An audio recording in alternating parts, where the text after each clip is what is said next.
right, so what's up, everybody? This is Ruben Garcia, and this is a beautiful day. And today on the Proven by Ruben podcast, we have Molly deMattos. Hey, how are you? That was really good pronunciation. Yes. Ruben. Well done. Was it perfect? It was perfect. Awesome. Legitimately perfect. Dude, I dig that. So if you could, tell everyone who you are, what you do, how you do it, and all that good jazz. Just like that. Okay. Yeah, and in that order. Perfect. Okay. So as Ruben so very well said, I am Molly deMattos. I am one of the owners of the Matt and Molly team up at KW Professionals in Asheville. My role on the team is primarily director of lead generation. I'm also a bold coach for KW Maps, and so I travel around and have the privilege and honor of delivering this amazing bold program. Got it. People. Perfect. So we're gonna just touch on bold real quick, and then I want to back all the way back. Okay. So for the ones who don't know what bold is, what exactly is bold? So bold was it stands for Business Objective, a Life by Design. It's a KW Maps coaching program, and it's an experience. It was originally written by Diana Kokoska. And it was based on her journals. Mary Tennant went to her and said, hey, the market's shifting. Agents are like dropping left and right. They don't know what to do. And we're finding that a lot of this, it's not lack of skill. It's a mindset. They're worried and they're freaking out. So Diana wrote this incredible experience of Bold to give people an opportunity to design their lives and put you back in the driver's seat, essentially, and hold the steering wheel to your life. And so it's a 7-week program that gives you the tools and the skills to bring to your real estate business, your personal life, health, everything, to be able to write your story. Yeah. If you're the one writing it, you might as well write a good one. But it's only KW agent. And I said, you know how I say? See ya, I got you. Bye. Yeah, I started that. Listen, I caught myself. And it's only for KW agents. No. Oh, okay. No. All right, fill me in on that. Bold is for everyone and anyone. We've had lenders, vendors. I've got an awesome person from Hendersonville driving down to South Carolina every week right now, and she's a doTERRA representative. I've had home stagers, agents from anywhere. If you believe there's better inside of you, if you believe there's more than what is showing up, Bold's where you need to be. That's awesome. So what is one of the biggest ahas that you've gotten from someone that's been in Bold class that's not a real estate agent? The fact that it's truly up to you. That if you have something in your world that is not serving you, a mindset, an environment, an action, some activity, if there's something that's going on that's not serving you and your goals or your better self, you can change it. It truly is a life by design. Right. So what are you doing to write your blueprint? And I don't care what part of the world you're in or what you're doing. If you realize that the power to design your own life comes from within you, it doesn't matter what career you're in. Wow. Yeah, no, that's huge. I mean, one of the biggest things that I'll tell people is that your environment must support your goals, right? You got it. You got to be willing to be able to say, you know what, I'm worth it, and I'm out of this environment. Oh, baby, I'm worth it. Dude, we'll kick it. So, yeah. So, all right. So now I'm going to travel back because you mentioned Bold. I wanted them to be like, what is that? If they've never heard of it before. So going back, what got you into real estate? I mean, how did that even happen? That's a fun question. So, back in 2005, actually it was 2004. I was working as a program specialist for the Girl Scouts up in Asheville. Okay. I was 24 years old. I had been in the position barely, not even quite a year, and my boss took a different position and quit. And then the CEO of Girl Scouts also quit. So then they were on a hiring freeze. Whoa. And so they were like, Molly, new kid. Will CEO. you do this job of these people? Not CEO. No, definitely not. They don't want to. Molly, CEO, come here for a second. They were like, will you do this program director position while you're being a program specialist and do all that until we can hire someone? Great, no problem. So that ended up being like 8 months. And I taught myself and learned. I've always been into high achieve. What more can I do? Mm-hmm. Well, after the 8 months, all of a sudden I just had a new boss one day. And it wasn't like, hey, Molly, you've been doing this for no pay raise or anything without one complaint and crushing it. Would you like an opportunity at the job? It was just like, boom, new boss. And so that kind of gave me the aha of, dang, if it's to be, it's got to be up to me. Right. So I decided at that point that I wanted to be my own boss. Well, what did the new boss bring that may have turned you on or turned you off? You know? Well, an agenda. One that I totally understand. Anytime there's new leadership, man, you got to like take the reins. So she was doing her, and that was fine with me. Yeah. It wasn't. This is why you hired me. Yeah. Like, I got to show a change. You got it. Right. Yeah. And so I was fine with that. I totally honored that. And actually it's the best thing that ever happened to me because it gave me the opportunity to say, listen, if I'm going to get reins, I'm going to go take them. Right. And so I talked to my dad. He was in real estate as kind of a hobby, really. Right. After he retired from business, he took up real estate as a little bit of a hobby and became one of the top producers down where he was. He is totally beast mode. And so I asked him, I said, do you think I'd be good at real estate? He looked at me. He was like, you're honest, you're fun, and you genuinely care about people. You're going to be fine. Yeah. So he said, trick is you got to save up 6 months of income. Yeah. Because you can't expect to make money for the first 6 months in this business. Now, keep in mind, I'm making about $22,000 a year at this point working for the Girl Scouts. Right. So making $22,000 a year, I'm supposed to save 11. Right. So my wife and I were newly married at the time, and we trimmed every piece of fat that we could find. I mean, we survived on like ramen and Vienna sausages. Like we didn't do anything except sit in our house, which we bought our first home at 23 and 22 years old. Dang. We just sat in that house and like, we're like, yay, this is where we are. And we're just going to save money. And it took about, I got my license at the very beginning of 2005. And then June 1st, 2005, I didn't even look back. I said thank you to the Girl Scouts for the opportunity. And I dove straight in full time in real estate. Wow. So, and I just want to back up just a little bit because you had the mindset of, you know what? As soon as you saw the leadership change, you said, you know what? It's up to me. Mm-hmm. Like, for some people that may have that limited belief of, you know, I don't want to stay in this career forever, but I'm a little scared to make that change. Mm-hmm. What would you tell that person? Because you went through it, you felt it, you were in it before you are who you are now. I don't want anyone to think I'm a robot, right? I was scared. Right. I mean, this is my mortgage. This is my young marriage. Yep. This is a big decision. So there definitely was fear there. My advice would be feel the fear and do it anyway. You have to believe so hardcore in who you are and what you bring that the fear doesn't stop you. Right. You've got to believe more in who you're becoming than who you are right now in this moment.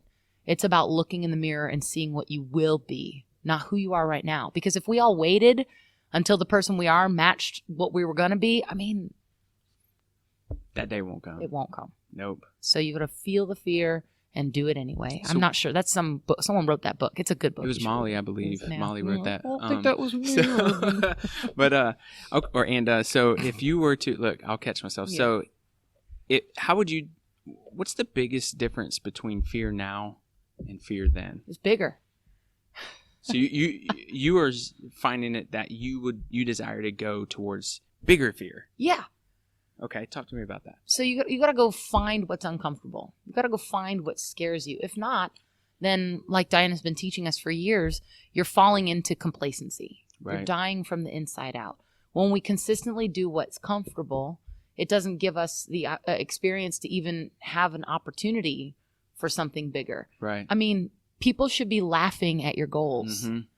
I should be laughing at my goals. Yeah. You know, it's kind of like I was chatting with Heather about 6 months ago or so, and I had a huge aha because she's asking like, why do you think you have such high expectations of yourself? Because I've always held myself to a higher standard. Right. And I realized it's because people always expected more of me.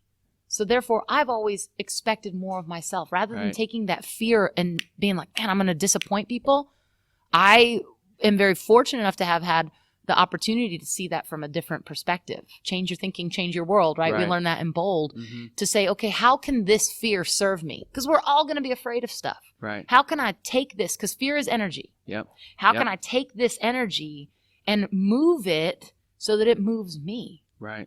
So I can have high expectations of myself and not freak out about that. Because guess what? Every time I do something, I'm going to bring it. Right. And even if I fall on my face, everyone who watches me fall is going to know I fell doing the best I could. Yeah, you fell forward. I fell forward. Right. Always. Right. Always. And you can't ever be disappointed in that. Right. You do the best 100%. You can with what you've got in the moment you're in, you're winning. I tell you, when you will be disappointed is on your deathbed and you're like, dude, what would happen if I would have taken that? Shoulda, woulda, coulda. Ooh, that's scary. Have you ever heard that? You ever heard that shoulda, you shoulda this, you shoulda that, you would have lived a shouldy life? Get it? See, I didn't cuss. Oh, you can cuss on here. It's all good. No. It's all good. No, I'm in culture. Oh, yeah. Sorry. No cussing. No cussing. Okay, so where was I going to go with that? Oh, so you have what if you were to wake up and you don't feel that fear? Have you woken up and do you freak out like, oh, I'm not uncomfortable as I need to be. Let me, I don't know, pour hot coffee on me. Yeah. Or, I mean, what are those Good days question. where I think it's okay sometimes to give yourself a minute to be like, kind of enjoying this. Oh my gosh, this is awesome. Yeah. Just don't stay too long. Don't get rooted in comfortable. It's okay to celebrate and party and be excited and feel it and relish. Sure. Or mustard or ketchup. Yeah. The moment, right? It's okay to do that. Just don't root yourself there. Yeah. Don't stay there. Because number one, that's about ego. That's about what I done did. Mm-hmm. Always be looking forward. Back in my day. Yep. Yeah. I'm gonna just that part right there. I would love to just break off that clip and give it to one of my clients that I was working with earlier today, because he is stuck in this very complacent, very comfortable world. Mm-hmm. And it's like, what are you gonna do to move from that comfortable place? Because he's fine. I mean, the income that's coming in is, and he knows. But the great thing is that he knows it's not a good thing where he's at right now. That is so comfortable. And he's so bored. Yes. Right. Gary Keller says sometimes we fail so slowly, we think we're succeeding. Yep. And I believe complacency is exactly that. It's like getting stuck in a mud pit. It's a comfortable, warm mud pit. It feels good. Eventually, though, you're going to be sunk so deep in it, you can't get out. Yep. And what is that one saying that says change comes slowly and then suddenly? Yeah. Right? Gradually and then suddenly. Yeah, that. Gradually and you then look back suddenly. And you're like, oh, my gosh. Think about divorce. Yeah. Nobody ever wakes up one day and is like, Mom, it's over, right? You know what? I had a crazy dream. I think we're done. I think we're done. Yeah. And same with success. Like, unless you win the lottery or something crazy bang happens, it is gradual and then sudden. And that's that compound effect. Yeah.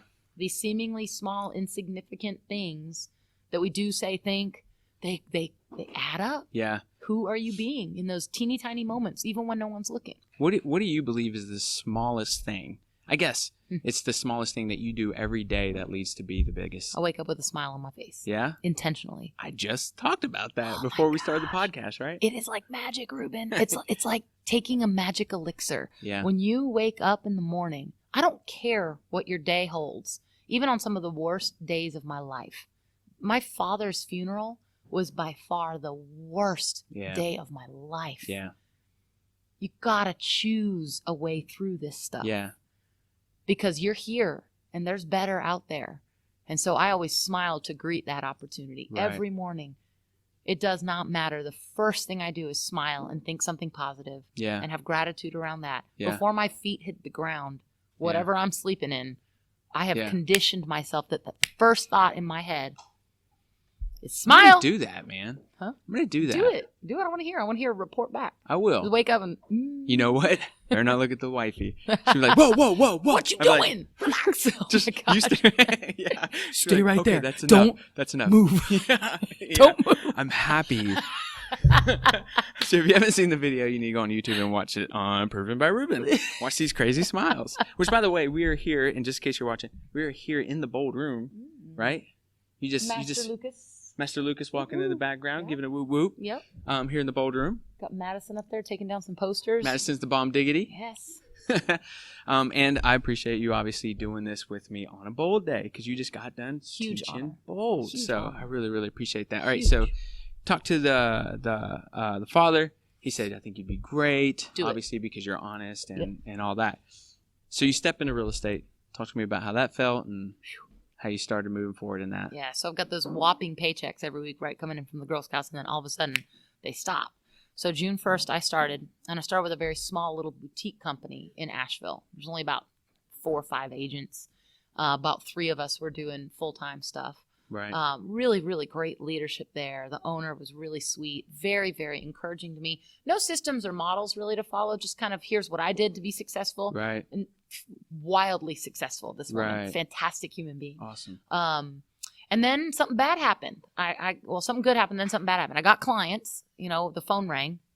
It's Asheville in 2005. The phone rings. That's a good thing in real estate, right? Right.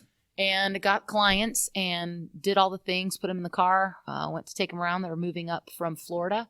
and we were on a back road. And wow, I love that you remember this with so much detail. You'll hear why in a second. We're on a back road getting ready to turn left for a second showing on a property they saw the day before.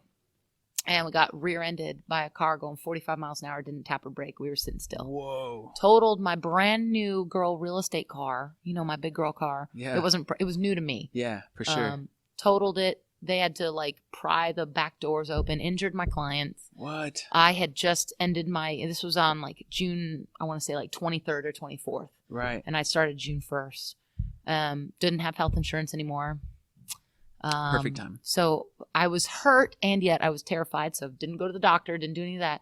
I wake up the next morning and I can't move my head. I had such bad whiplash. So I was in a bit of a pickle. Were you did you tell yourself man, is this a sign that I shouldn't? No, you know what? I never said that. Yeah. It was just, stuff happens. Yeah. There are things that are even beyond my control. Yeah, for sure. And so, it stopped me for a minute. I was legitimately, hurt. Yeah.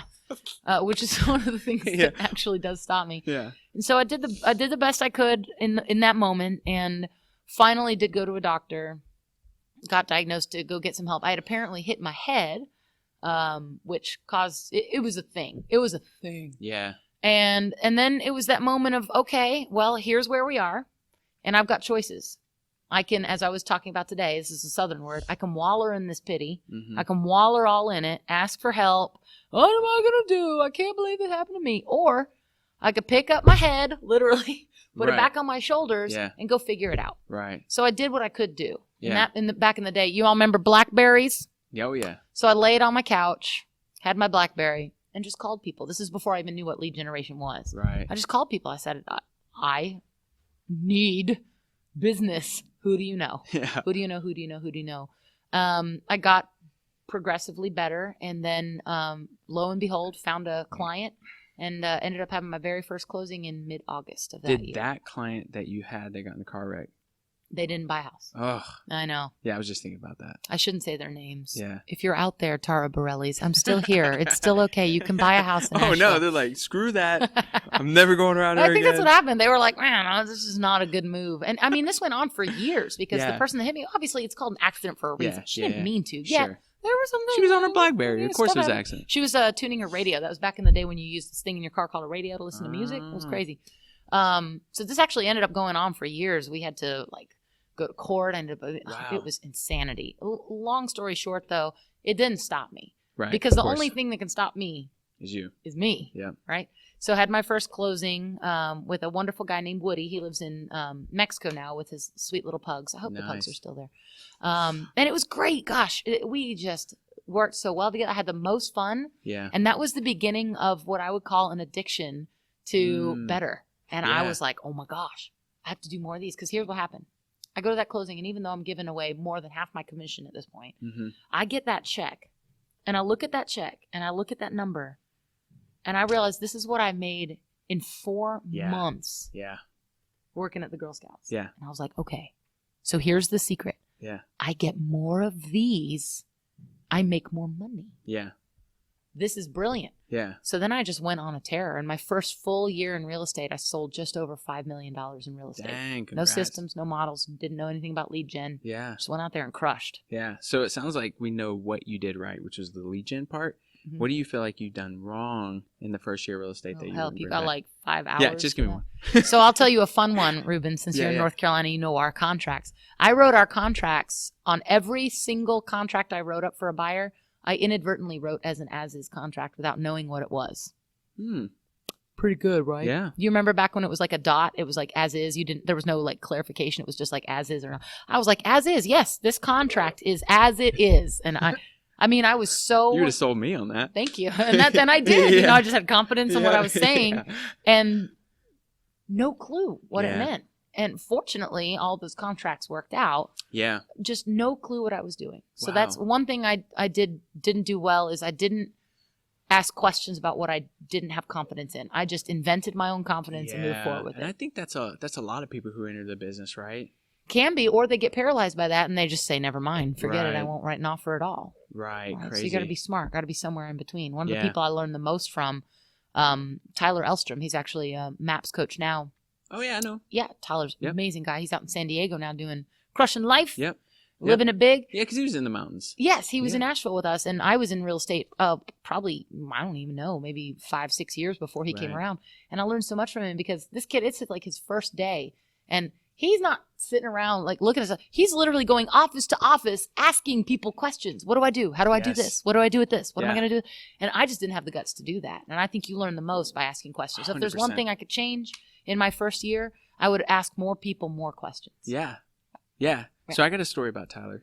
Oh, good. Yeah. So I went to meet with Tyler, right? Because I was thinking about doing the expansion thing with Rowan and Patton over there in Fayetteville. And I was talking about my goals with Tyler, right? And then I set a goal. I don't even remember what the goal was, but I laughed. I was like, yeah, that's one of my goals. And he just looked at me straight face with his dog sitting next to him. And he goes, why'd you laugh? I was like, I kind of sunk down. He was like, do you not believe in your own goals? I was like, whoa. Yeah. Tyler's a coach's coach. Dude. So one, I was scared. And the other side of that, I was like, I need more people like this around me to challenge my mindset because it's so small, I guess. It's real life. Yeah. It's real. It's real. That was Madison. Madison. So it was just cool to be challenged in that way. I mean, because that's so small. I feel like I do that. I feel like a lot of people do that when discussing any type of big goal, and they kind of laugh at it themselves because I don't know if they fully committed to it, right? And we let it go. And we let it go. It's so uncomfortable for you and me in this interaction that even if I care a lot about you, I don't have the guts to call that out. Man, Tyler's a coach's coach. I'm telling you, who's born to coach. I call out people. Good. Now, so think about that one interaction. Yeah. Compound effect. Dominoes. Yep. It's like, tell me again why you just laughed about that. Like, it's just, that's my Tyler story. I remember Tyler for that. And his beautiful dog. Yep. So you did a little over $5 million, right? First year. Yep. So did you start thinking leverage, or did you not really feel like you needed it at that moment, or what was? Didn't give it 1 second thought. Didn't even think about it. Nope. All right. So you roll into your second year. Second, third, fourth. Talk to me about the growth of building yourself. In the middle of my first year, I got approached by a woman named Noelle. Who met me at Rexpo, and I love free stuff. Anyone who knows me knows I love all the tchotchkes. I want all the giveaways. I want your pen. I want your little weird fan thing. I want your tote bag. I want all your tchotchkes. Do you like free so much that you'll buy 2 to get 1 for free? Yes, I will. Really? Absolutely. Okay. I love free stuff. It's been an obsession of mine forever. Yeah. So I went to this little thing called Rexpo, which is our little real estate expo up in Nashville. And she's got a table set up, and it doesn't have anything free on it. It's just got a bunch of these red books. So I'm like, walking by. As I'm walking by, she says, excuse me, are you Molly deMattos? And I was like, what? And I was like, yes. She was like, well, come here. I want to give you one of these free books. I was like, okay. Yeah. She highlighted a page. It was the MREA. Yeah. She highlighted a page for me. She said, if you don't read the whole book, it's fine. I just want you to read about this because I've been watching what you've been doing and you've had an incredible start. And I just want to know where you think you're going in your real estate career. And I didn't even know about Keller Williams at this point. I read the one page and because I was a lit major, I don't do reading was my limiting belief. I've done reading. I read enough in college to, And so I read the one page and I was like, well, that's interesting. Put it on the shelf. Didn't think about it. What was the one page? It was just page 1? No, it was a page specifically about the 3 L's, listings, leads, and leverage. Got it. And that was the first time I thought at all that there was any kind of system for real estate. Right. I'm just head down, crush. Head down, crush. Yep. This is what I do. So she continued to follow up with me. I'm having a great year. Remember, this is in the middle of my $5 million year. I'm having a great year.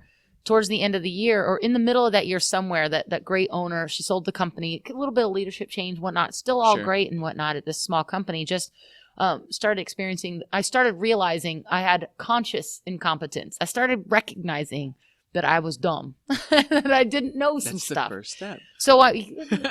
So I would ask questions, and instead of getting answers, I would kind of get, well, I'm not really sure. I don't know. Go look it up or whatever. And communicated with Noelle a little bit about that. And towards the end of the year, she invited me out to lunch. And we went to a little Mexican restaurant, and she put 2 pieces of paper in front of me. One was the amount of closings I had and what she figured my split was at this small company and what she figured I made that year. This is towards the end of the year. And the second sheet is what I would have made had I been at Keller Williams Realty. And it was about a $30,000 difference. And remember, I'm just a year and a half out of barely making $20,000. Right. And I was like, I appreciate this. This is crazy. I'm a super loyal person, though. And she asked me the question that changed my life. Yeah. Who do you want to be loyal to? Yeah. This person who has given you a lot. Yeah. Or your family. And I was like, sing, sing, sing, yeah. Sing. Yeah. So with many, many tears, I decided to leave that small company. And in the very start of 2007, I joined Keller Williams. So curious. So what did the leadership at the boutique firm say? Were they supportive or? I mean, kind of. Yeah. Of course. Lovely people. We're still friends to this day. Really just invested in my growth and wanting me to do. And I think that she saw how painful it was for me. Right. I am an incredibly loyal person. Yeah. Incredibly loyal. Yeah. It is something that's near and dear to my heart. Right. And I will be forever grateful that she didn't capitalize on that to make me feel guilty. Exactly. I wouldn't say it was like they threw a party or anything. Exactly. It was just like, you do what you need to do. We'll always be here for you. And we have stayed friends. That's what's so cool. Well, this is 12 years ago. And I mean, because I started at Coldwell Banker. And so. They said no to me. Oh, did they? Yeah, worst mistake ever. Just saying. Yeah, he said I didn't. He said it just like this too. You don't have the right image for our company. I was like, I know what you're saying. That's a thing though, because I had to when I first started at CB, I ran across the street, by the way, because I didn't have a suit. I didn't know what that was. I didn't grow up with money. Suit? Yeah. So I ran across the street where there was a what is it called?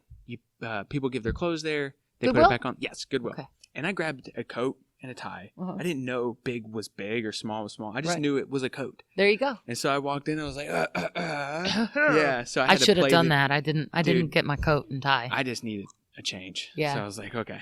And when I left, the broker in charge was like, dude, here's the deal.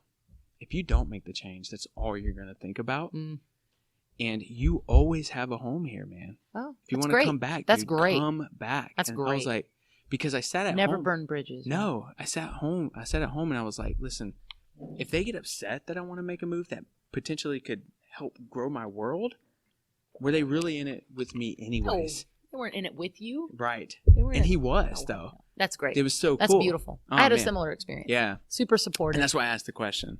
Yeah. Yeah. And so Noelle, I joined in January of 2007, and she was like, hey, we got this thing called Family Reunion. I know that sounds crazy. It's a conference.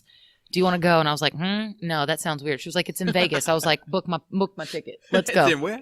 So I went to my very first family reunion in February of 2007 out in Vegas. And the first time attendee session, Gary Keller ran it. There's like 150, 200 people in the room. And crazy. And I had no idea. I'm like sitting there like probably scrolling through my BlackBerry or something ridiculous. And there's Gary Keller. I had no idea. Yeah. I met one of my best friends in that room too. We've stayed friends all these years. Well, or her? Probably not Clark Cross. Yeah. No, I don't. Oh, okay. That would have been cool. He owns Highland Door Company up in Asheville. Yeah. His mom's a realtor at Keller Williams, and she thought maybe he'd want to get into real estate. So it didn't work. Real estate didn't work out for him. He owns a great garage door company though. And it was the craziest thing though, because we ended up sitting next to each other in that room. And we're cutting up a little bit. I'm a bit of a jokester, and I could immediately feel, and you can feel someone's energy. Yeah. I was like, I like this guy. Yeah. And so we're cutting up a little bit. Class is over, and I introduced myself. I was like, man, you're really fun. Shook his hand. He was like, I'm Clark. Where are you from? And I said, Asheville, North Carolina. And he screamed.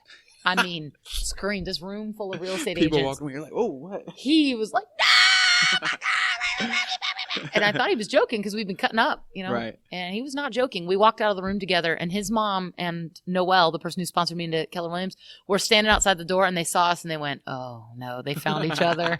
Oh, my gosh. That's the best. And he's one of my best friends. We've been 12 years now. We've been friends. 12 I love that, man. I love that. So, matter of fact, where does his referral business go? To his mom or to you?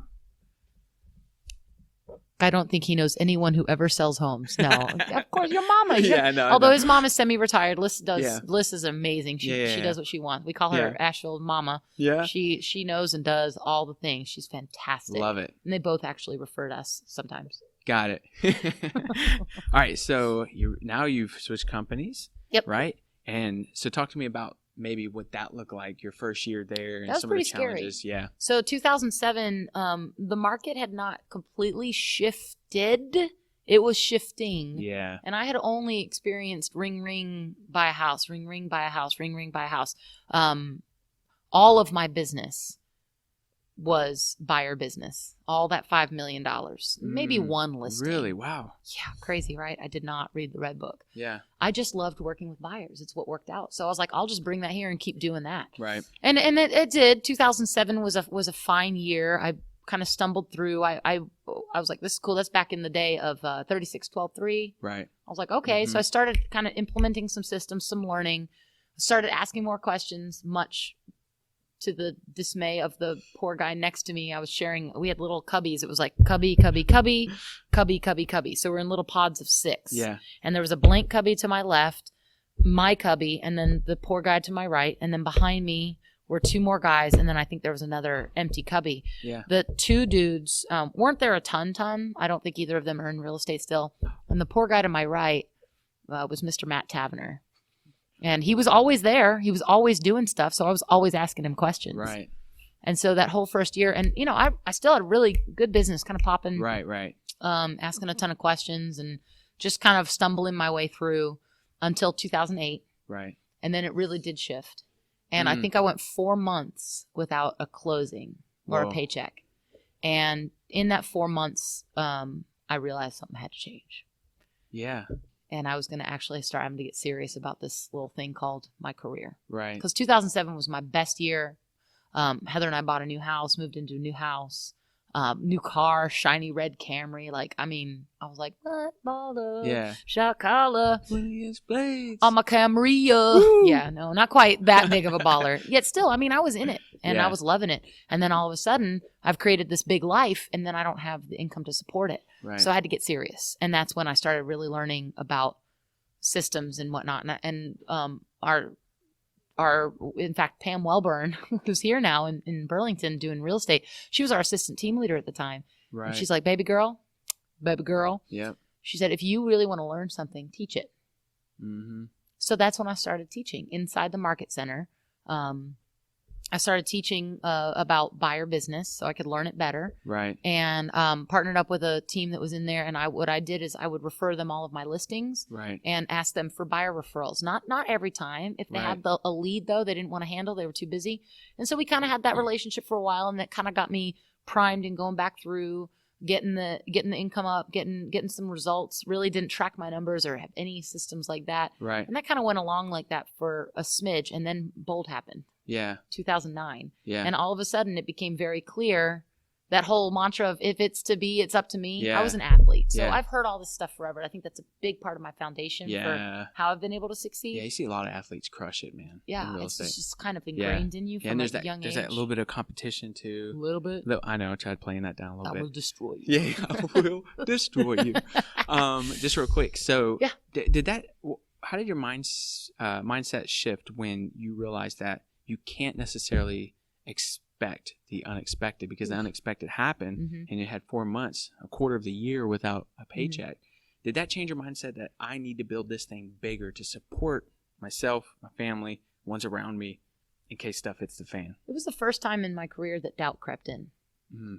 I honestly started longing for like a drop at Target. Whoa. Like somewhere where I could punch in, do the thing, punch out. I think that's important that you just said that, because I think a lot of entrepreneurs may feel guilty about that thought. And I think most do go through that thought because it's so easy. So easy. It's too easy. It's too easy. It's like next to you, like, come on. Come over here. Come on over here. 8 to 9, punch or and 8 punch to 5. out. When it's over, it's over. You go home. You go home and chill. Binge Maybe watch. go to Myrtle Beach about once every 2 years. So go ahead. So yeah, doubt crept in, and it was a scary thing. Why Target? I mean, I love Target. Who doesn't love Target? Right. Everybody Just wants curious. to be, the Target lady, right? 99 cents. Yeah. Look, probably discounts to get more things for free. Yeah, that's what I'm talking about. Right. Sorry, go ahead. Okay, it's all right. Yeah. So that doubt crept in, and that was an uncomfortable feeling. Yeah. I didn't like it. I'm an achiever. I'm a doer. Right. And so fortunately for me, as the doubt was creeping in, Bold showed up. John Prescott came, and he was beta testing. legendary John Prescott. Mm-hmm. I fortunately was also mentored by his amazing wife, Holly Prescott, who was Holly Perry back then. Awesome. So between Bold and just coaching with her and having mentors who saw more in me than I saw in myself. Yeah. That's important because there are going to be times in your world where you don't have it. It's not there. Yeah.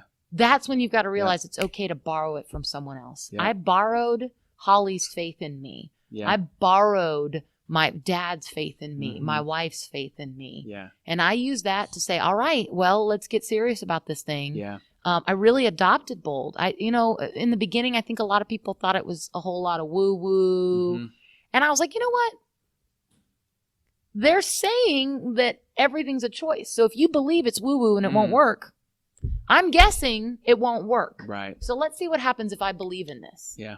And I started really becoming a practitioner of positivity and mindset. And I've always been a really happy, outgoing person. Sure. Yet I definitely let things stop me. Mm-hmm. And so getting on that path was super important. And then again, there's that dude who's next to me in the cubby, and he's kind of like, yeah, I got to change something too.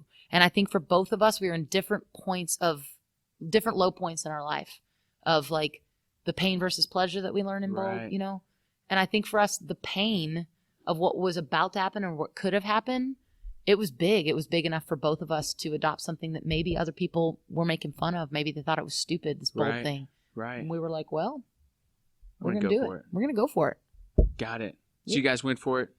Went for it, got Bold, and that created a obviously long-lasting, amazing friendship that turned into a business partnership in 2011. Oh, that's cool. So that was your cubby partner ended up being your business cubby partner. buddy. Yeah, we ended up moving upstairs together. We all just kind of shared an office. There were 4 of us, and we needed 4 people in that office to split the rent. Got it. It was a big office with a window. That's expensive. So we split it with the 4 of us.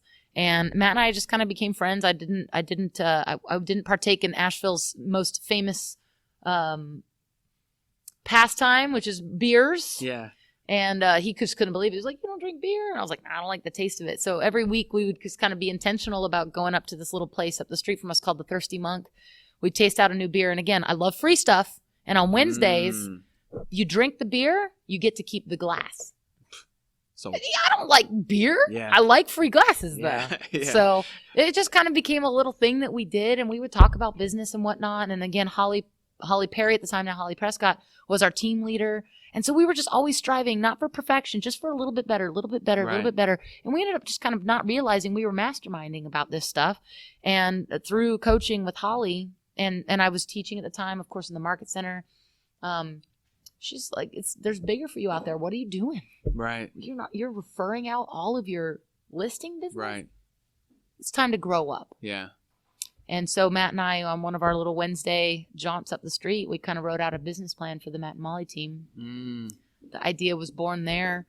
And we figured, hey, let's give it a shot. We believe in models and systems. We believe in better. We believe in mindset.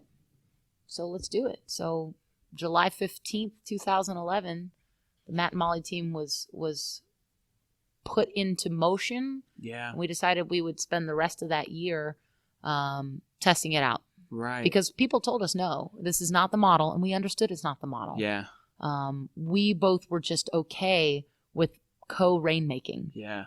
So we took the exact model that Gary Keller put out there, and we just took that one entity and we made ourselves one. Very yin yang. Right. And Matt and I are super complementary, and we just agreed to trust each other from the very beginning. Right. Neither one of us has a huge emphasis on money. Right. As far as the money goes, it's more what the money does. Right. So what do you, because. So Matt's got a 6-month-old. Now? No, at the time. Oh. He's got this brand new baby. Yeah. And he's willing to go out on a limb. Yeah. And do something so dramatically different. Yeah. I can't imagine how scary that was. Yeah, and that's what I was going to ask you, because so many people do not believe in partnerships because of the craziness that happens, right? So what about Embrace the crazy. Yeah, true. Expect the chaos. Yeah. Keep going. Yeah. So was that just the biggest attraction? Because honestly, I hear it all the time, great, keep moving forward. Stay away from that partnership, though. Stay away from that partnership. If that's your mindset, then you definitely should stay away from that partnership. Right. If that's where your mind's at, I don't think that for 1 second beyond just a regular rational fear of having a partnership and letting the other person down, I don't think for one even millisecond, Matt and I didn't believe that we could be better together. Right. And I think that comes from an accidental foundation of trust that we built over these years in Cubbies. And I mean, right. That makes sense. We were on purpose about our growth, yet I think that trust came accidentally, and it was just so pure and so right from the very beginning. I mean, there was never a moment where it was like, you're doing more or I'm doing more. There were things we had to figure out. Right. Because Matt's got a 6-month-old. Yeah. And I've got vacations. That's my baby. Yeah. Right. So we had to figure some things out, yet everything's always a conversation. Right. I had just gotten done learning fierce conversation. And I mean, we use that, you know. Matt and I are both incredibly nice people. I think that when people would describe Matt and I think that the common word that we would both have would be nice. Right. We're both real nice. Yeah. So we had to understand that sometimes being nice means being honest and having a frank conversation. Yeah. And we just trusted each other from day one, and it worked because we made it work. Right. So what do you think got better in, I guess, both of your businesses once the collaboration team got together? Well, the 3 L's came together. Right. Remember, I didn't have listings or leads or leverage. I wasn't doing any of it. Yeah. Matt, on the other hand, was doing the best he could with what he had. Yeah. And what he had in the moments. So what this brought us was kind of a framework to put the 3 L's together. Right. Matt is listings. I am leads. We will figure out the leverage piece. And we did. We figured out pretty quickly. We're both not so good at that 3rd L, which was great because that was the catalyst to our first hire. Right. So after the 6-month kind of trial, we were like, okay, this works. This is amazing. Yeah. Everything's going well. We've built a good foundation. We see where we're working well together. This is good. And so let's get that 3rd L into place. Did you follow the model after that? Mm-hmm. So the first hire was EA. Mm-hmm. So you just kind of molded the model. We molded after that? right into it. That's awesome. And from that point on, that's when we got real serious about following the model. Right. Hired MAPS coach. So we hired our executive assistant. Went to family reunion that following year. So we'd been in business a year together. Hired a MAPS coach, and that's the year we went from 55 transactions to 111 transactions. Doubled our business, and just finally understood. I mean, like, because we've been to a million of these classes. We all know lead generate, lead follow-up, go on appointments, script practice and role play, negotiate. We know the stuff. Yeah. There was never any of the do. It was always the ethereal, this is sense. What they do. Once we realized we're they, snap. What did you guys do when you hit the 100? Oh, it was really was it exciting. And no. Our head was still down. We still had work to do. Yeah. So it was like, it's like that peek out of the hole, be like, woo! Okay, back down. Yeah. We have stuff to do. Yeah. That's nice. Yeah. Then the 111, it was pretty miraculous because we set that goal. You have to remember, you set a goal in November, right? Right. And then you spend the next 14 months bringing that baby into the world. Right. And so it was like magic. It was New Year's Eve. Yeah. And that 111th closing, and we even thought it was going to be delayed. Right. There it was. That's awesome. There it was. So one of the biggest challenges, because I talk to a lot of entrepreneurs and startups and stuff on this podcast, is hiring and finding talent. What did you have challenges with finding talent on the growth or no? Did they flock to you? It's hiding in plain sight. Got it. Most of our talent is hiding in plain sight. You've got to be great enough to attract that talent out, to have that talent seek you out. We've been so fortunate. Our first hire, our EA, is my wife, Heather. She's still with us. Fantastic talent. She left a great paying job, and security for our family to take this job, which paid a whopping $0 for the first 6 months. Fortunately, we were in a position where we could do that. Yeah. And because she knew what it was going to do. Yeah. And then that kept overhead down a little bit. It did. It was good. Yeah. And then the hires, they almost all the people who worked for us either were clients of ours or related to or friends of clients of ours. Right. They're right there. Yeah. And you be great enough, have a great enough value proposition that you attract that talent, that they come to you and say, hey, what you drinking? What you put in that cup? Right. So where are you guys at now? Okay. So there are 17 members of our team, Boom. Matt and myself. We've got... You're still a minor. When are you going to 18? What's that? I know, right? When's that 18th I think we're coming? actually, I might be talking out of church here, even though I'm in a church. See what I did there? We might actually be at 18, like right now, where we do everything slow. So back to the question of what advice would you give to entrepreneurs? Yeah.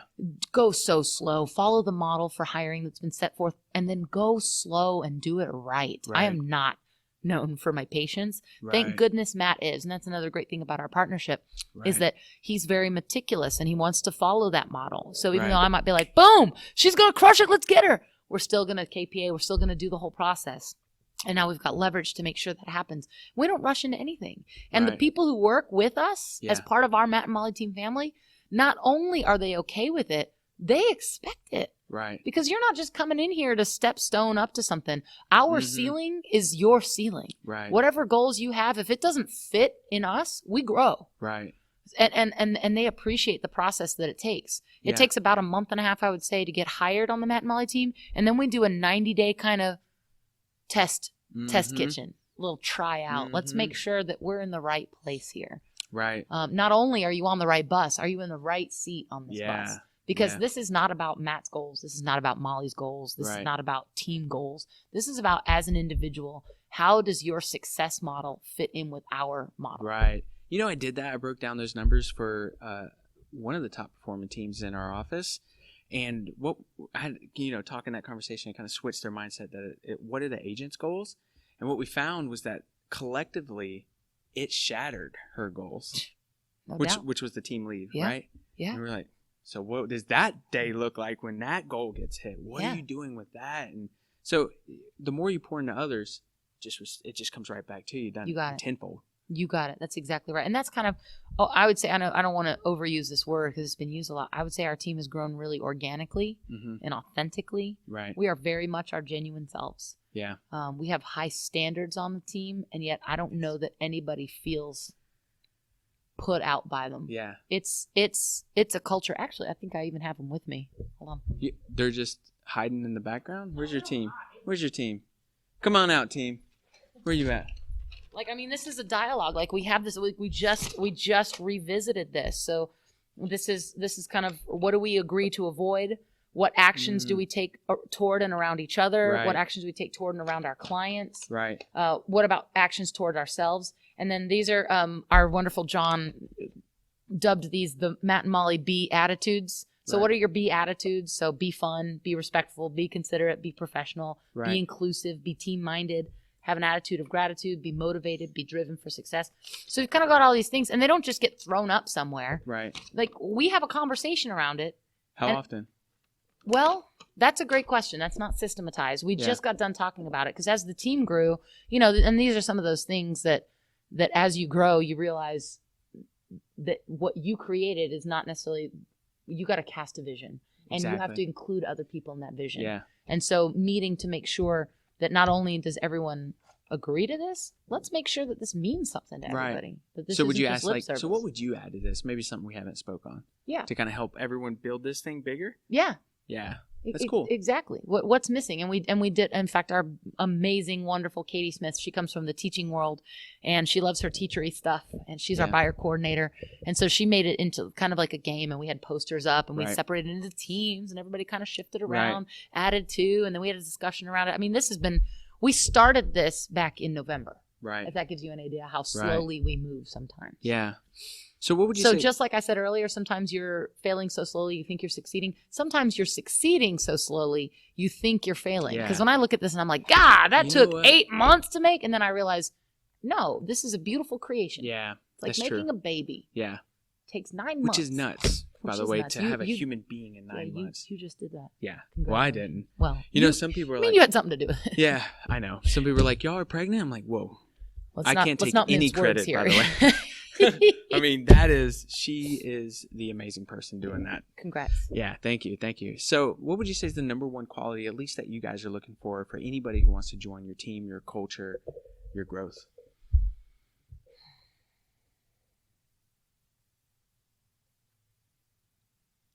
Openness.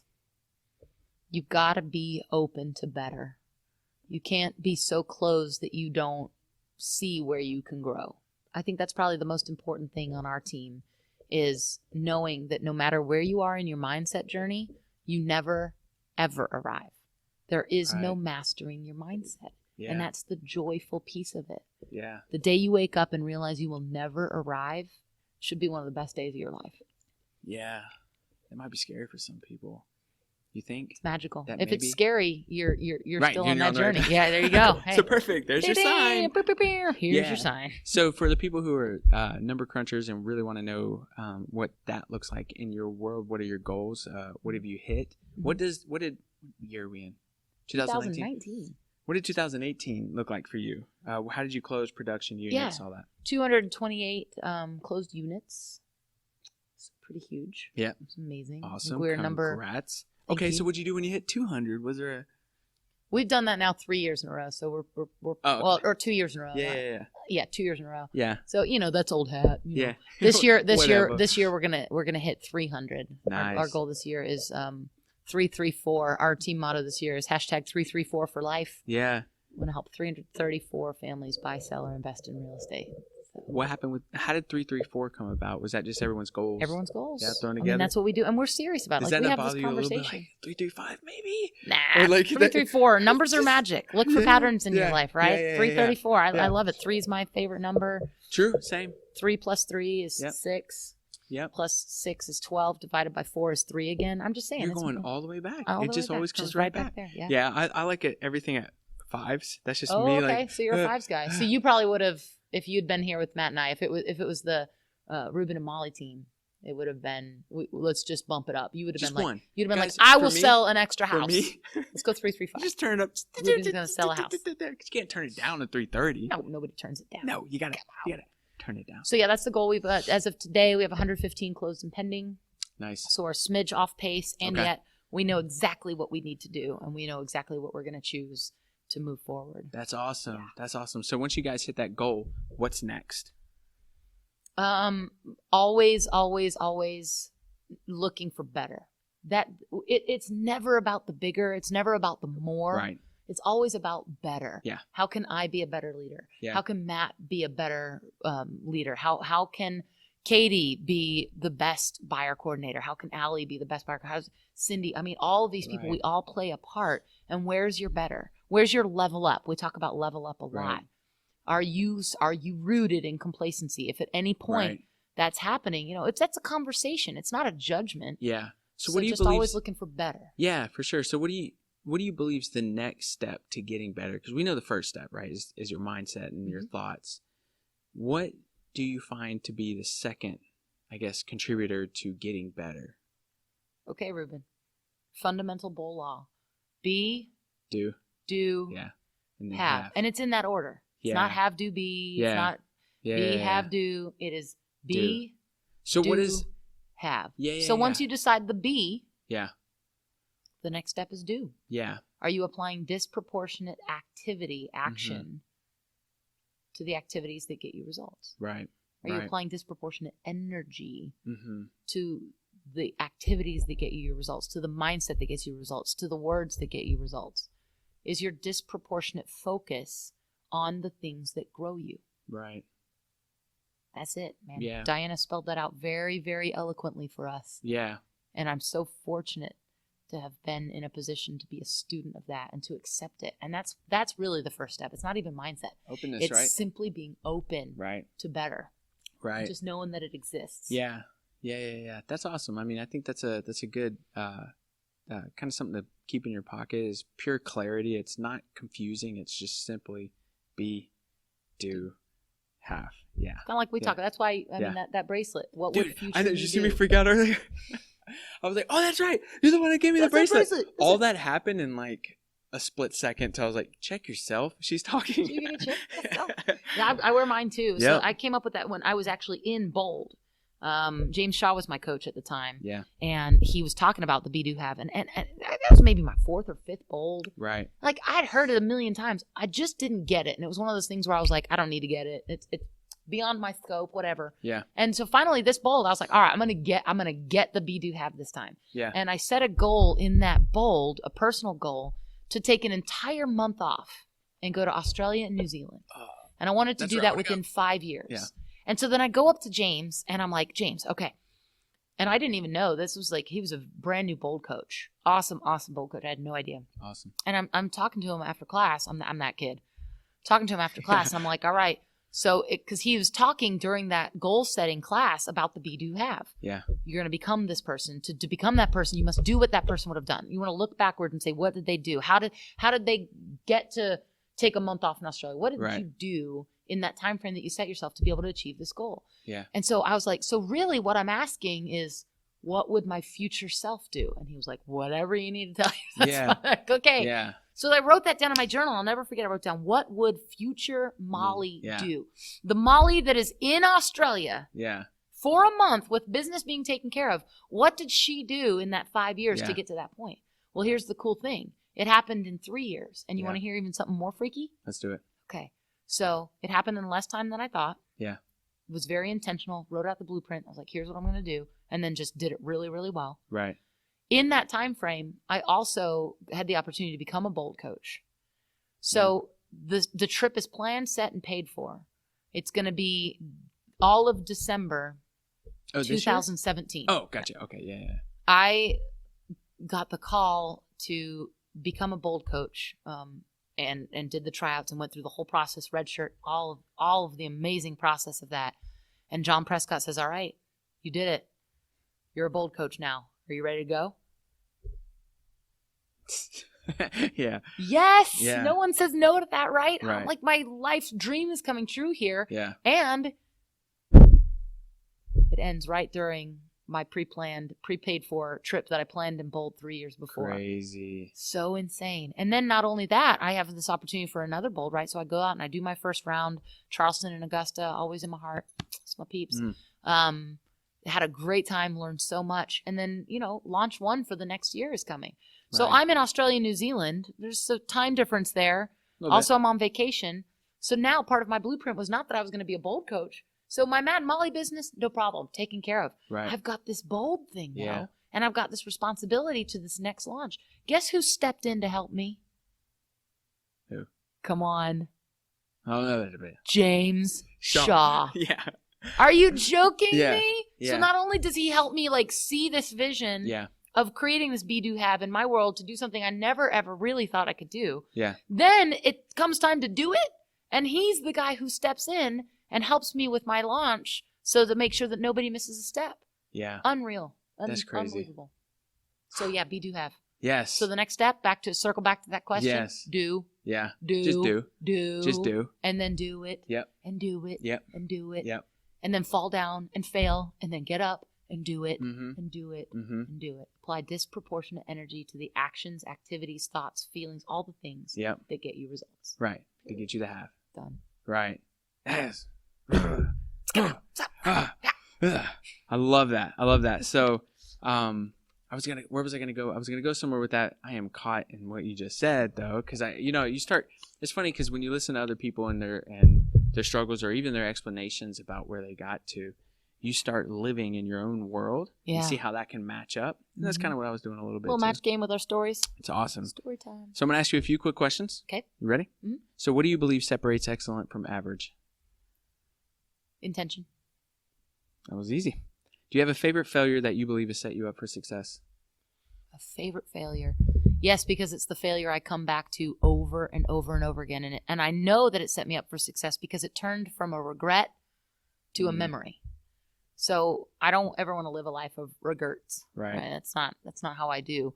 Yet I had a lot of regrets around this when it happened. So I was an NCAA Division I athlete. I threw shot put, discus, hammer, and weight for UNC Asheville. Wow. Hey, that's pretty good. Yeah, it's awesome. Did heavy things. That's where I got all these goods. And it was my senior year, and there was an incident in the gym, and I destroyed my ankle. Destroyed it. Just 2 weeks before our indoor season started. I missed all of indoor track and field season, and I missed the majority of the outdoor season. It got to the point where our track meet, the conference track meet, Big South Conference, it was the end of April, and I was cleared to throw for that meet only. My ankle took that long to recover. Dang. And so I prepared for that meet physically and not mentally. Right. And I choked. It was my last opportunity. I was going into that season ranked number 1 in discus, which is a huge feat. I got short arms. For a discus thrower, this is not raw talent. This is hard work, determination, dedication. Yeah. I mean, and a great coach. Yeah. Dean Duncan deserves all the accolades. Right. And he really helped me a lot. And then I went to Liberty University and I choked. All I would have had to do to get into the finals was just toss it out there. Right. But really not even my best throw. And instead I went all in on all 3 throws, and all 3 throws I fouled. And I was eliminated, disqualified, out, done, end of college career. Everything I'd been working on since I was 12 years old, done. And so I focused a lot on that failure, and I regretted. I mean, if I had just moved 1/4 of an inch, if I'd held on to the discus 2 seconds longer, if my fingers had been a little drier, if the disc had been pointed a little down, if I had just not gone all in, if I hadn't given it my best and I just lobbed it out there, then I would have had an opportunity to go all in. Yeah. And so I spent a lot of time really like destroying myself over that failure. Yeah. It was a pretty tough moment, you know, and then in this career, I realized you can't ever put yourself in a position where the regret won't go away. So here's what I mean by that. I went all out. Yeah. I can't be disappointed in that. Here's what could have happened. I could have followed that little voice that said, just lob it, get into the finals. Mm-hmm. And I would have conditioned myself that less is fine. It's good enough. And what if it had been an inch short? And I thought I'd gotten into the finals. Right. And I didn't by an inch. Yeah. And I knew that it was because of something I chose. That stopped me. Yeah. So that was a huge aha for me. True. Always go all in. Yeah. Do the best you can. Even if you fail, at least you did the best you could. Absolutely. With what you had in the moment you were in. Yeah. And when you were doing that every single day with intention, there's nothing at all to be disappointed in. Yeah, I once heard you go in it playing to win, not playing not to lose. There's a big difference in playing to win. Huge difference. Versus playing not to lose. Yeah, do you watch fighting? UFC or anything? Yeah. You can tell some of those, they're just playing not to lose. Yep. And it's like, you train so hard. You see it in football too, yeah. Right? Yeah. Look at the Super Bowl. No offense to my Falcons fans. Dang, y'all blew it. Yeah. They changed their game. Yeah. They started playing not to lose. And what happened? Yeah. Did they lose? Lost. Sorry, Sam. I love you, boo. It's crazy. I know. All right. So what have you gotten better to saying no to? Ooh. So great you script. You didn't say no to this podcast. Thank you so much. I didn't. You're welcome. So a great script I learned actually in bold is my heart says yes, my schedule says no. And that's been really great for me because my heart, 99.9% of the time, man, my heart is just beaming with yes. Yes. I'm a big Gittimer fan. Yeah. And I love the yes book. Yes. I love yes. Yeah. It's my favorite word. It's amazing. And my schedule, if I live and die by that thing. Me too. 100%. If it's not on your schedule, it doesn't exist. Boom. Huge. Agreed. You got to follow your time block. Yep. So if my schedule can say yes to it, I'm in. Yep.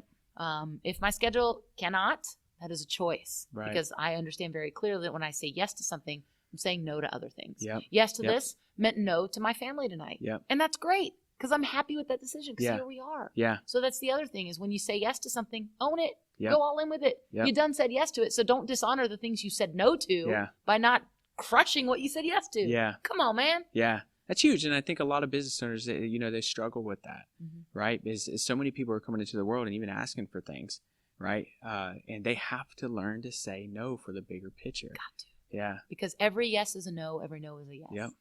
So be fluid with that. Yeah. Understand the decisions you're making and own them. And you say yes to something, do it. Yeah. Big. Yeah. 100%. Big.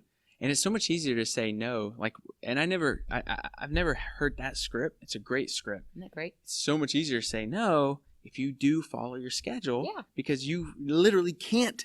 You can't. Your schedule is your world, and my heart. I truly can't. My heart says yes. Yeah. The schedule says no. I mean, literally, Ruben.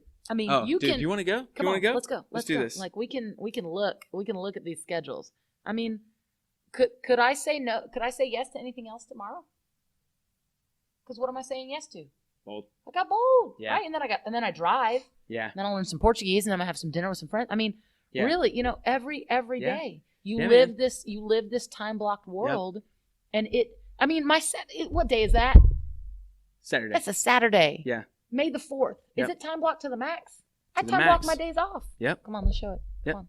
Boom. Boom. Wow. This is May. Yeah. June. Woo. Dude, because I time block everything. Yeah, me like too. even to what I need to shop for on Saturday and what I'm getting when I go to the specific place that I've time blocked for. I feel you. And some people's mindsets tell them that's too restrictive. It's actually freeing. 100%. There's freedom in structure. It's the most beautiful Can I just lesson. get one of these? Yes. I just feel like, okay, awesome, man. Awesome. Crushed it. Yes. I'm a big believer in that. Crushing? Right. Crushing time it blocking. and time blocking. Let's just roll them all into two or roll them all into one. So what profession other than your own would be fun to attempt? Ooh. My dream job essentially is kind of what you're asking. Sure. Besides being a bold coach. Yeah. I would love to be a Disney voice. You would crush that. I would love that so much. What would be the character? Probably some kind of fun little mouse or squirrel or a ferret. Ooh, Molly the ferret. Yes. What is her story? She just doesn't stop. She just goes and goes and goes. And sometimes she gets in trouble. Mm-hmm. And then she learns a lesson. And then she goes and goes again anyway. You know what I might need to do? I might need to send this audio to Fiverr. You know what Fiverr is? Yeah. I love Fiverr. Yeah, me too. And they'll put a little... and just literally build it. Oh, we love How Fiverr. cool would that be? They Me you too. know what they actually do? We've hired Fiverr to do our testimonials. They do little puppet shows of our testimonials. Oh, yeah. Makes it way more edible. Love that stuff. That's the best. That's so cool. Yeah, leverage Fiverr for sure. So Disney voice. Also, man, how do you get to be one of those people that is just like, oh, I have a television show and I travel around the world and I eat and I drink and I see really cool stuff and then you pay me for it. Yeah, that guy. I want to be that guy. Yeah. So what would be your stick? My thing on my show? Yeah, because you have the person who's just eating the challenge. Like you got the person who's here's the biggest burger. The Once big burger. And then or you got the hot hidden spots or whatever. I'd be like spices. Oh, no. Yeah, wings. Hot wings? Yeah, the wings. The hot guy. Yeah. No, I'd be like the every person's person. Like, what is the person who doesn't want the extreme hot? What is the person who doesn't want to go skydiving? What's the everyday person's opportunity on this vacation? Yeah. Yeah, walk along with me as we stroll through the market. This is why I'm not on TV. No one wants this show. You could totally just tell your story. Yeah. Throw that on film if you desire to. Yeah, that's true. I mean, that'd be love cool. That. Oh, and The Amazing Race. I want to be on that too. Really? Yeah, me and Matt we'd be fun to watch. We'd be fun to watch. Okay, I didn't even know they still had that. Oh, it just season 20 billion. Oh, just started. We do 20 billion one. It's so. Have good. you reached out? No.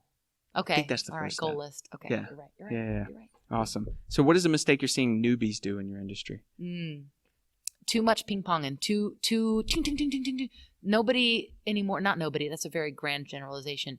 Newbies are not settling in and realizing that it takes time to build this. Yeah. That you're not going to lead generate for 3 weeks. This is what I'm saying. I lead generate, nothing's happening. Yeah. You have to understand and trust in the activities, not the outcome. Right. I would say for your first year, Yeah. trust the activities, let go of the outcome. And Diana teaches us this in bold. John teaches us this in bold. All our head coaches have taught us this in bold. And yet, no matter how many times you say it, it seems to go in one ear and out the other. Yeah. Stay still. Well, because it's you guys versus society. Truth. Absolutely. I mean, we're in an instant potato society. Yep. We want results right now. Yeah. I want to microwave it. I want to do it right now. Yep. I want this right And it's a crock now. pot. This is a not crock a pot. microwave. This is a crock pot business. So stew, baby, stew. Yep. Cook you something good up. And Yeah. understand that when you focus on those applying disproportionate energy to the activities that get you results, Right. and you do that over and over and over again, Yeah. and you add in systems and models along the way. You listen to Gary Keller. Yeah. You listen to Jay Papasan. Yeah. You listen to Josh. You listen to your leaders. Yeah. Trust. Yeah. Do it. Yeah. Then it comes. You Yeah. lead generate. You lead follow-up. You go on appointments. You negotiate contracts. You script practice. And I think a lot of people compare themselves to other people. Stop it. Don't compare your insides. Yeah, to your outsides. To other people's outsides. Yeah, or don't to other people's outsides. That makes sense. In fact, gosh darn it, I wish I had my book out. Someone in class today really put that another eloquent way. When you compare yourself to other people, you're stealing your own vision for yourself. Yep. You're not casting your vision at that point. Right. Stop it. Yeah. Stop it. Yeah. Stop it! Stop it! What's that video? That cracks me up. Stop it! That's from Stop it! From Newman or Newton or no, it doesn't matter. One of those. Well, there's a video. There's like a viral video of this guy just saying, "Stop it! Stop it!" He's just getting upset. Oh, that's good. Yeah. So, what is a mistake you're seeing seasoned people do in your industry? Complacency. Oh yeah, they're complacent. So comfortable because here it is. When we're in a market like the one we've been in for some years, it's real easy to get comfortable. What happens? So who are the people who are impacted the most when the market shifts? The people with the most to lose. Right. The people who've built the biggest business have the most to lose. So if you're comfortable and you're complacent and you've just been kind of riding that wave, are you going to rise with the tide and fall with the tide? Or are you going to build your own pool? Build it. Right. So I think a wake-up call for seasoned agents is to just like literally remember your vision. Remember your why. Yeah. Remember why you're doing this. And create a blueprint. Ask yourself, beyond the one thing, what's the one thing I could do such that by doing it would make everything else easier or unnecessary? What's the one thing I would be doing if the market weren't amazing right now? Right. The answer, whatever you say, that's what you should be doing regardless of the market. Yeah. Right? What do you think the answer would be? For majority of the time. I feel like lead generate. Yeah, lead generate. Yeah, actively, intentionally lead generate. Yeah. You know, Tony DeCello did a great job with Steve Schlueter on the Shift Tour. We're learning this now as we're John and the head coaches are rewriting Bold and putting Bold 2.0 out there. Is that Tony discovered this thing, the database crisis, that 97% of agents out there on the world tour of Shift, he's realizing that 97% of the agents aren't building their database, feeding it every day, servicing the leads that come their way, and then working it. Yeah. 97% aren't doing that in a systematic way at all. That's why you're seeing Zillow do what it's doing, because people are like, oh God, I don't have a database, but I'm going to need leads, so let me just go ahead and buy them. Yeah. Crazy. No. Don't do that. So listen to Gary Keller. With revenue. Yeah. Listen to Gary Keller. Your business is your database. Until you get serious about that, forget it. Yeah. Everything else is a distraction in this business. And distractions cause failure. Yep. Distractions cause failure. Yeah. Discipline moves you forward. Yeah. So be disciplined enough to get real about your database. Get real about your database and call it. Get real about your database and call it. Get real about your database and call it. Yeah. Yep. It seems so simple, and yet we all get caught up in the chaos. Yeah. You got to ignore all the other fluff. Yeah. Focus. But it's easy. You put a little money here, the money just comes into my world.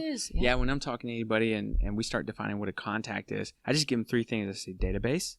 They got to make it in the database. Notes, and then a follow-up, which is the follow-up. Right, which is the 70 cents of every dollar you make, Ruben, will be because of your ability to follow up. It's huge. And it's one of the most ignored things. You have a jabillion people in your database. What does it do if you're not systematically talking to them? Steve Schlueter and Tammy Young. Amen. Amen. Steve Schlueter and Tammy Youngsta wrote Never Ending Referrals, which we're integrating into Bold 2.0. Yeah. Fantastic what Gary and John and all them were doing. And in Never Ending Referrals, they really take this and simplify it. So if you're having trouble with this, don't do it alone. Right. You are not alone. Ooh, that was good. Oh, thank you. You're welcome. Disney. So Disney. good. Hello, Disney. Yeah. I can be a singing ferret. Yeah. Disney needs to go into your database and you set up notes and you set up follow-up. Harass them incessantly.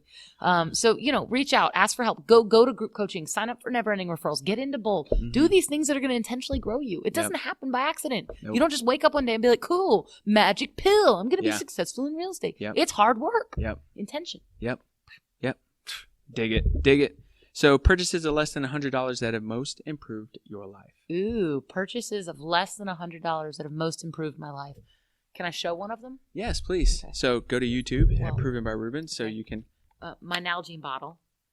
$15. Keeps me hydrated. Intentional. This is a goal that I set 4 years ago to drink 3 of these a day, 100 ounces of water a day. And I have literally done it every day. I don't even think about it. People are like, 100 ounces. Amazing. Okay, and then this thing. My 31 rep is going to love this. Huh. This is my little bold tote, and I like to be organized. Dude, you guys got to go to YouTube. You just got to go to YouTube so you can see it. This is from 31. Amanda Huffaker is my person. It's got this little pouch. I got it customized, as you can see. Wrote bold on it. Nice. It's got these little snaps, which is great. Keeps it nice and tight. I got all my stuff in the middle all organized. Dig it. And then on this end, this one also undoes, and it's got my cough drops and my things. And what did I just see? And look, I even have extra bold bracelets. Never leave home without them. Mm-hmm. So, and I think this was like $35 or something like that. Amanda, you can hook me up later. Dude. By Ruben. This thing for a tote, especially I'm not like a bag carrier. Yeah. This thing is amazing. Yeah. One of the best things I've invested in was a book bag.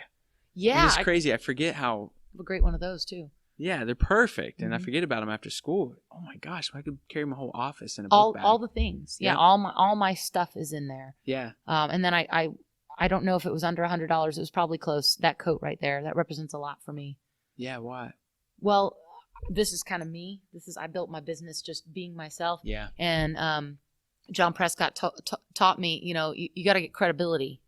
And so when I was learning how to be the best bold coach I could be, he really helped encourage me to, look like I know what I'm talking about, which I do. So, sell it. And that sport coat has meant a lot to me. I've had it now for 2 years, and it's like putting on joy. Have you done anything different to it to personalize it for you? Oh, I've got my certified coach pin, probably one of my most prized possessions. Earned that. My certified bold coach pin. Yep. I've got my bold 100 pin on there. Yep. Never forget your roots. Never forget where you came from. That's right. I never forget who dug the well. Diana Kokoska obviously taught me that you can do anything you put your mind to. Talk to 100 people in a day. So that's on there. And then that little gold pin, that's my kiwi. And that just reminds me, that's when I went to New Zealand and Australia for a month. Okay, I think I see it. See it, that little gold pin? Yeah. So yeah, that's my reminder. And when students in the room ask about it, that's when I can get to tell them my cool bold journey with James and with John and with all the great coaches I've had. Yeah. Because I'm not just standing up here spouting it. I live this. Right. They teach us as bold coaches, there's no light switch. Yep. Bold doesn't get turned on and off. I don't leave this room and go cuss people out on the road. Right. I don't go home and complain about stuff. This is a lifestyle. Yeah, no doubt. Yeah. The first time I took bold, I was... Man, you probably hear these stories all the time. Like, let me tell you. Okay. Love them. All right. So I was working at UPS. I was a single dad, and I felt as if real estate was the thing that was going to get me out of my hole, because I was literally losing money every month, right? Working at UPS and doing that whole jam. Well, Tammy was actually my first bowl coach. I know. Whoop, whoop. It's our girl. And she was like, at the end of it. She's probably driving by right now. Hey, Tammy. Chapel Hill. She's teaching bold in Chapel Hill today. Oh, really? Yeah. Yeah, she's just up the street. What the heck? I know. I should have set up 2 podcasts. Yeah. How cool would that have been? Anyway, Tammy. Yeah, so she was at the very end, because I didn't know what a coach was. I had no idea what that was, like what that truly meant in your world. And she was like, if you're going to invest in anything, you have to invest in yourself. Yourself. Was that my cue? Yeah. To you. And over to you, bro. Yeah. Yeah, it was investing in yourself, because $500 a month for me that is crazy. Oh, yeah. That was mind blowing. Yeah, it's like most of your mortgage. It was Who's doing it? Past my mortgage at that time. There you go. The house I was living in was like this. That one? Yeah. So, which is now an Airbnb. So, guys, let me know if you ever want to come to Fayetteville. Fayetteville, Airbnb. Yeah. Woo-woo. So glad I did. Was able to quit. So I invested in a coach right after that. Learned what business was through Business Objective, bold, right? Mm-hmm. And was able to quit my job after 10 months. That's crazy. I was there for 12 years. Woo! And so right then and there, I was like, okay, I'm in the right spot. I got to have these conversations. I got to be held accountable. I got to see bigger than what like. People have to see in me what I don't see in me. That's and it was exactly right. It was huge. Like we were talking about earlier. Yep. It was huge. All right. A few more questions. And we're done. Fine. Sorry. I was doing the thing. No, you're good. I was on Do Not Disturb. You're good. Anyway, one quick shout out for Tammy. Yes. Tammy. She was also one of my bold coaches. Really? Yeah. What an amazing person. Yeah. Cool story. She crushed it. She and I, when Holly Prescott was Holly Perry. Yeah. And she was encouraging me to teach. Maggie LeBlanc also was like, yeah, girl, come teach. You can come teach. You remember when Win with Buyers was Buyer Mastery? No. Oh, okay. Well, it's okay. I do, because I'm old school. Okay. So it was Buyer Mastery. And Maggie LeBlanc is like, that's my girl right there. Yeah. She's like, come to Columbia. You can just teach it. And I was like, I don't know how to teach. She's like, come on. She brought down me and Tammy Young. This is where I met Tammy. We both taught our very first class together. Win with Buyer Mastery at the time. and taught together. We were both like, and then, is that exactly how it went? Yeah, that's exactly. It was so cute. I love thinking back to that and just how amazing. And again, just embracing growth and opportunity. Yeah. And now we're both bold coaches. So Maggie, come on, you're next, boo. Yeah. Yep. Call out. All right. So, I'm getting a phone call. Okay. Delete. Look at this. Oh, I'm in a meeting. Is there anything I can answer in That's a text a system. message? The most leverage. When I was TL, I would use that all the time. People are like, how did you do that? I was like, I followed my calendar told me what had to happen in the system. day. Anyways, what question do you have for me since I've kind of peppered you with questions? What's that? Okay. Bye, Lucas. Thank you for being so patient. Yeah, you're amazing. We love you. What's your last name? Howard. Lucas Howard is the bomb. He's been super patient with us. Absolutely. Where would you like the referrals for? Burlington, North Carolina. There's your man right there, Lucas Howard. All right, text me. I'll call you. Love it. Bye-boo. Thank you. So what I'd like to ask you, what is the purpose? What's the biggest thing you get out of these podcasts? Proximity. Talk to me about that. What's that mean? So proximity to people that I may have not had the opportunity to get involved with. There's something about asking someone to tell their story on video now, video and audio. What? You've been videotaping this? Yeah. So, I mean, obviously, I talk to a lot of business owners. They understand the power of this, right? And people hearing their stories and having those people letting them know that they've heard the conversation and referrals and in business. And there's a difference between this and just reaching out to someone and saying, "Hey, can I have a few minutes with you?" Mm-hmm. There's more leverage behind this to actually get that conversation. Mm-hmm. Like I've sat down with a lot of people that I didn't think I could. Yeah. Your drunk monkey told you couldn't. Probably. Mm-hmm. Or I was like, so what could I do? What could be my hack into those conversations? Yeah. By the way, not a 5-minute conversation, an hour and a half, 2.5 hour conversations. You asked the one thing. You are at an hour and 20 minutes. Destroying life up in here as we do. This is so cool. And you're in the middle of bold. Yeah. It became a hack to get proximity and listen to people's stories and what they have and like, you don't think I'm learning? I'm learning something. Oh, I know you're always learning. Every single time. And they call you Sponge Ruben. Not so that was me pants. sponging up. That was you. That was kind of odd. That was weird. But I envisioned that. So yeah. And how cool is this that what I learned can then get pushed out to the community and other people for them to learn as well. And then it compounds after that. So you're coming from contribution up in here too. You have to. Yeah, like Zig Ziglar taught us, right? When you help others get what they want, you will always get what you want. You have anything you want. Can I ask you another question? Sure. What's your favorite color? What's your favorite color? Take a guess. Blue. Red. Purple. Orange. Yellow. Chartreuse. Green. Green? That's my favorite color. Is it? Yeah. Just kind of like... Come on. So the secret to a high five, the first one I didn't do it, the second one I did. Elbow. Yeah. What am I... I thought I could teach you something. # life hacks by Ruben and Molly. It'll be our next podcast. Yeah. I mean, it's a great hack. Let's do it again. Never fails. Solid. That was good. And we're building smart homes, right? Audio is going to be a thing. Yep. People want to hear the story. So if they go into driving an area, in the car, that's easy. So it's kind of hacking what's coming in the future too. You a smart fella. I get it from Gary Vee. That guy said a few things. I was like, okay, I'll follow it. All right, that guy. So last question. What question do you have for everyone listening? Okay. What are you going to do? What are you going to choose? So not so much about the do, because this is a choice. Right. What are you going to choose to implement that helps you create a better world for you? So that's the key part of that. For you. Because when we create better worlds for ourselves, that's not being selfish. That's how Diana Kokoska's mission was to change this world one person at a time.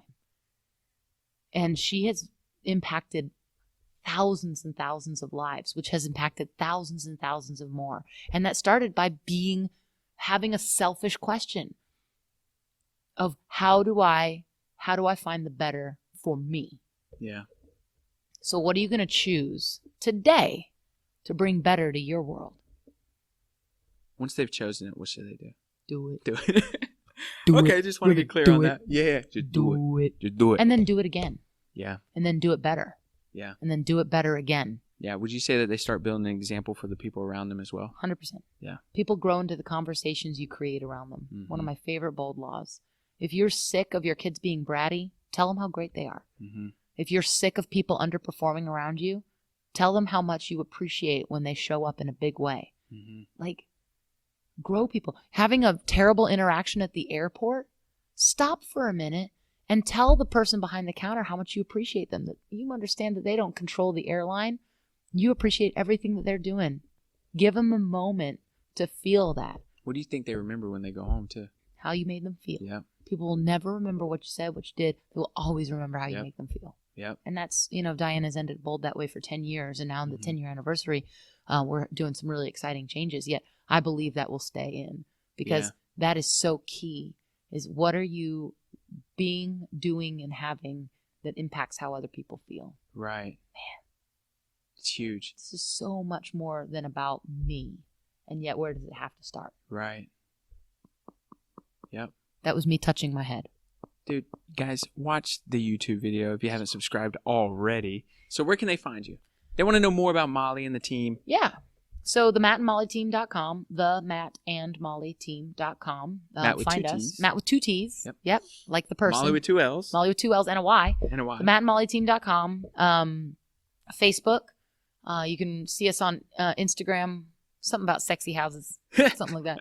Love it.